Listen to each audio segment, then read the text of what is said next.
Hello guys. ये Python की video है जिसमें आप मल्टीपल पाथ इनहेरिटेंस देखने वाले हो। जहाँ पे आपने देखो ये भी दिख जाना है। देखो जिसको भी मैं पकड़ के रखा हूँ ना, ये मैंने आपके लिए विजुअल भी ला के रखा है जिससे आप समझ सकते हो कि मल्टीपल पाथ इनहेरिटेंस क्या होता है। आई होप आपने पिछली वीडियो देखी होंगी और पिछली वीडियो से एमआरओ और सुपर समझाऊंगा। पिछले वीडियो के लास्ट में मैंने एक वादा किया था आपसे कि अगले वीडियो में मैं आपको जो मिस हो गया था वो बताने वाला हूँ। तो चलो पहले वो बताता हूँ आपको। देखो, ये जुपिटर नोटबुक मैंने खोल लिया है। मैंने आपको पिछली वीडियो में क्या बताया था। मान लो एक कोई तो भी क्लास है फादर नाम से, जिसके अंदर एक कोई तो भी फंक्शन है एक्स वाई जेड नाम का। शो ही लिखता हूँ ना, मैं शो ही चल रहा है तो शो ही लिखता हूँ। ये हाय मैंने इधर लिखा है फादर में। अब एक क्लास बनाया जिसका नाम रखा है मैंने मदर। इसके अंदर भी मैं एक फंक्शन देता हूँ जिसका नाम मैं क्या करता हूँ, डिस्प्ले करता हूँ, डिस्प्ले। इसको भी पहला आर्गुमेंट सेल्फ पास करता हूँ और इधर हेलो लिखता हूं मैं, तो आपको समझ सके कि मदर में क्या था और फादर में क्या था। ये देखो, सन नाम से मैंने क्लास बनाई। पहला फादर किया, दूसरा मदर किया। डेफ, शो, सेल्फ और सुपर को कॉल करके मैंने शो को कॉल किया। एस नाम से बनाया सन और एस का नाम शो को दे दिया मैंने। तो देखो, आपसे मैंने क्या बोला था कि जो भी यहाँ पे पहली क्लास है उसका फंक्शन पहले अप्लाई होता है। ये मैंने आपसे बोला था ना। लेकिन ये झूठ है। ऐसा एमआरओ नहीं बनता है कि यहाँ पे जो भी पर्टिकुलर क्लास है, मतलब इसका एमआरओ क्या बनेगा, देखो सन बनेगा, फादर बनेगा, मदर बनेगा और फिर ऑब्जेक्ट बनेगा। हाँ, लेकिन अगर मैं यहाँ पे डिस्प्ले कर दूं ना, डिस्प्ले, तो देखो हेलो आ जाएगा। हाँ, तो आप ऐसे समझ सकते हो कि एमआरओ ऐसे ही बनता है। जैसे यहाँ पे जो भी हम ऑर्डर दिए जाते हैं, जो ऑर्डर देते हैं उसी के हिसाब से फंक्शन को कॉल होता है। लेकिन ये बात भी देना बहुत ज्यादा जरूरी कि अगर मैंने यहाँ पे पहले इसको कॉल किया, शो को, तो देखो पहले मैंने किसको कॉल किया, मदर को कॉल किया, इसको कॉल किया, तो ये कॉल हुआ, तो हेलो यहाँ पे मिला हमको। और दूसरे बार मैंने सुपर डॉट शो को करा तो शो किसका था, इसका था। तो वो क्रम यहाँ पे टूट गया, एमआरओ यहाँ पे टूट गया। पहले फादर को कॉल होना चाहिए था ना, लेकिन पहले मदर को कॉल हुआ। क्यों? क्योंकि पहले हमने मदर के फंक्शन को कॉल किया है। ये डिपेंड नहीं करता कि आपने यहाँ पे क्या क्रम दिया है। इस पे भी डिपेंड करता है कि आपने यहाँ पे क्या लॉजिक दिया और क्या क्रोनोलॉजिकल ऑर्डर दिया है। ठीक है। ये वो चीज है। अब मल्टीपल पाथ इनहेरिटेंस क्या होता है, ये देखो। जैसे मान लो आपके जो ग्रैंड पेरेंट्स है वो आपके फादर को जानते हैं। आपके फादर को वो कुछ भी बोल सकते हैं, या फिर उनका, आप ऐसा बोल सकते हो कि आपके जो ग्रैंड पेरेंट्स है उनका हक है, उनका कोई ऐसा अधिकार है आपके पेरेंट्स के ऊपर। और आपका, आपके जो पेरेंट्स है उनका अधिकार आप पे है। सही बोल रहा हूं कि नहीं? मैं रियल लाइफ से मैं कनेक्ट करता हूं। आपके जो भी ग्रैंडफादर है वो किस पे अपना अधिकार जमा सकते हैं, आपके पिताजी पे। और आपके पिताजी किस पे अधिकार जमा सकते हैं, आप पे। तो मैं क्या ऐसा नहीं बोल सकता हूँ क्या कि आपके जो ग्रैंड पेरेंट्स है, जो भी आपके दादा है, वो आप पे भी रूल कर सकते हैं। रूल का मतलब, मेरा मतलब आप पे वो हक जता सकते हैं। क्या मैं ये बोलना गलत रहेगा या सही रहेगा? क्या अगर वो हमारे पापा को कुछ बोल रहे हैं तो क्या वो हमको नहीं बोल सकते क्या? 100% बोल सकते हैं। बस इसी को हम बोलते हैं मल्टीपल पाथ इनहेरिटेंस। जैसे देखो, लाइव एग्जांपल से समझो। मैं यहां पे लिखता हूं ग्रैंड पेरेंट्स। ग्रैंड पेरेंट मैंने लिखा है यहाँ पे। अब डेफ करता हूं यहाँ पे एक फंक्शन लेता हूं मैं, फंक्शन फंक्शन वन।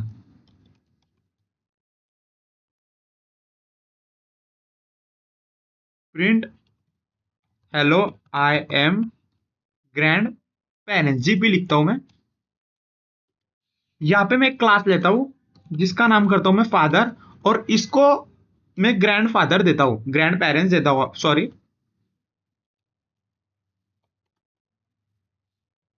इसको भी मैं एक ये बन देता हूं और इसको मैं देता हूं function2। पहला आर्गुमेंट देता हूं ये सेल्फ, और यहाँ पे मैं प्रिंट करता हूं हेलो आई एम फादर, लिखता हूं मैं, एफ लिखता हूं। अभी देखो मैं एक क्लास बना दूं जिसका नाम रखता हूं मैं सन, और सन को मैं लेता हूं यहाँ पे फादर।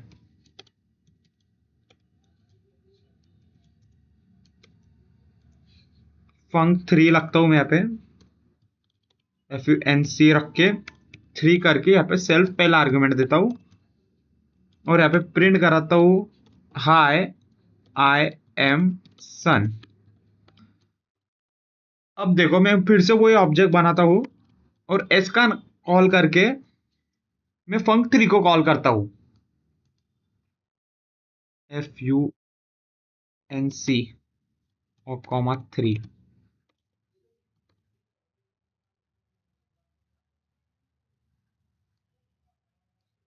ये क्यों नहीं आया, क्यों नहीं आया? सन एज ए func3, स्पेलिंग गलत हुई होंगी।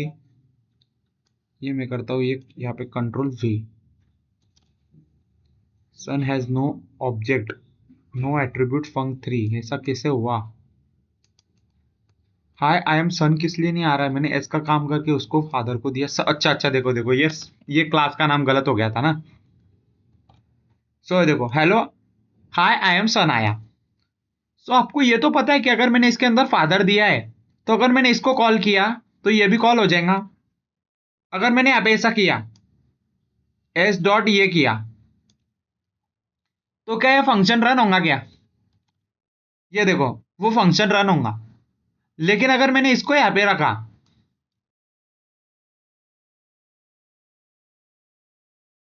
तो देखो वो भी रन हो गया। क्यों रन हुआ? क्योंकि सन कैसे बना था?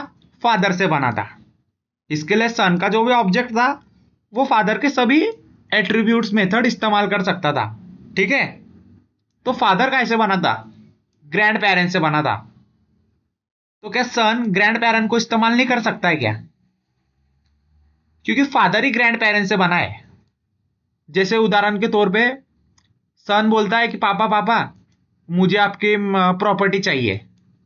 पापा क्या बोलते हैं कि भाई मैं भी एक चीज से बनाऊं, मैं बनाऊं ग्रैंड पेरेंट से, तो मेरे को ग्रैंड पेरेंट को पूछने दे। तो फिर वो ग्रैंड पेरेंट्स को भी पूछने गया। मतलब समझ रहे हो ना मैं आपको क्या बोल रहा हूं? आई होप आपको थोड़ी सी क्लैरिटी मिली होंगी। जैसे मैं आपको और एक एग्जांपल देके समझाता हूँ। देखो मान लो मैंने यहाँ पे कर दिया स्टूडेंट।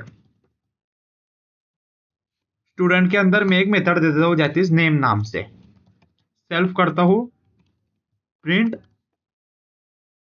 नेम। एक क्लास लेता हूँ जिसके अंदर मैं रखता हूँ एकेडमिक्स।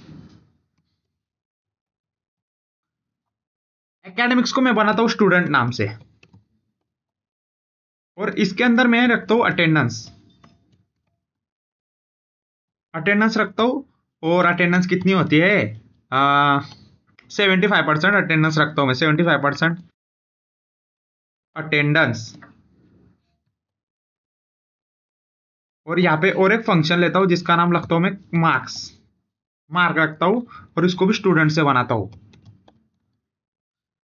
यहाँ पे मैं करता हूँ marks self print 67 marks is required.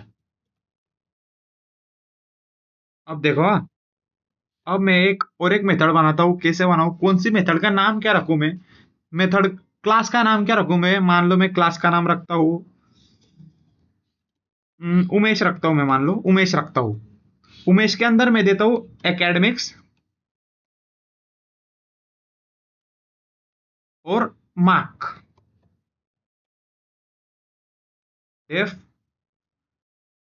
इसको मैं देता हूँ डिस्प्ले सेल्फ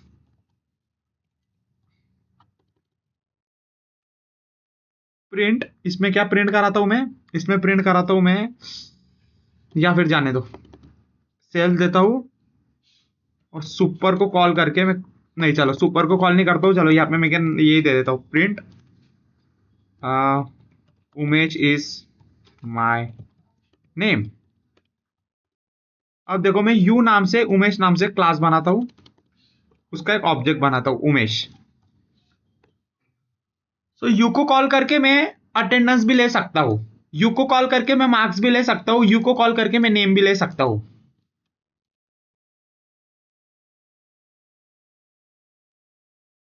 अटेंडेंस, मार्क,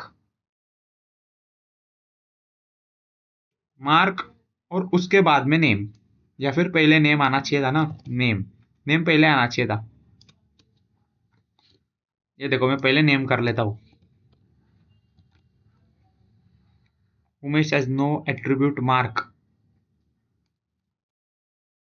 अब क्या डिस्प्ले आया इधर, अब यू नाम से मैंने क्लास बनाई, क्या बोल रहा है ये, attribute error U dot mark, मतलब यहाँ पे कोई एरर आया। अच्छा ये मार्क्स था ना, मार्क्स।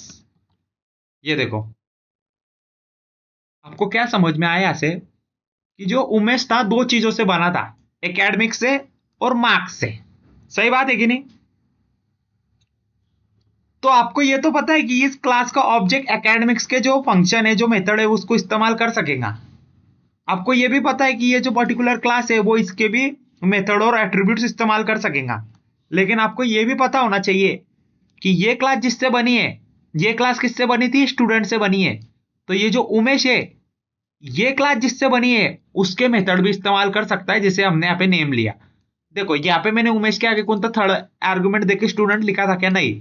लेकिन फिर भी मेरे को उमेश के ऑब्जेक्ट से नेम को मेरे को एक्सेस करते आया, जो कि इसको मैंने एक्सेस किया। वो क्यों हुआ? क्योंकि जो एकेडमिक्स था ये स्टूडेंट से बना था, और स्टूडेंट के अंदर नेम था। ये मार्क किससे बना था? स्टूडेंट से बना था, और स्टूडेंट के अंदर ये मार्क स्टूडेंट से बना था, और ये स्टूडेंट के अंदर अपना नेम था।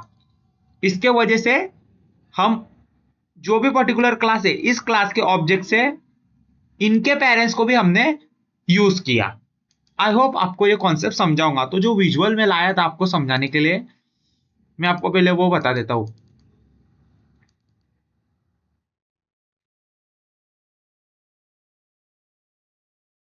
हाँ चालू है वीडियो। सो ये देखो ग्रैंड पेरेंट्स है। सो एक ग्रैंड पेरेंट दो चाइल्ड को एक्सेस देता है, किसको? पेरेंट वन को और पेरेंट टू को। और ये जो सन है, सन के अंदर दो क्लासेस है, इसको बोलते हैं डायमंड शेप। देखो ना डायमंड जैसा दिख रहा है ना वो। सन के अंदर दो क्लासेस थी, कौन सी? Parent one, parent two. So son parent one को भी इस्तेमाल कर सकता था, और सन पेरेंट टू को भी इस्तेमाल कर सकता था। और जो पेरेंट वन था वो किसको इस्तेमाल कर सकता था? ग्रैंड पेरेंट्स को। इसके वजह से सन भी पेरेंट को भी इस्तेमाल कर सकता था, और पेरेंट ग्रैंड पेरेंट को भी इस्तेमाल कर सकता था। इसके लिए सन भी ग्रैंड पेरेंट को भी इस्तेमाल कर सकता था।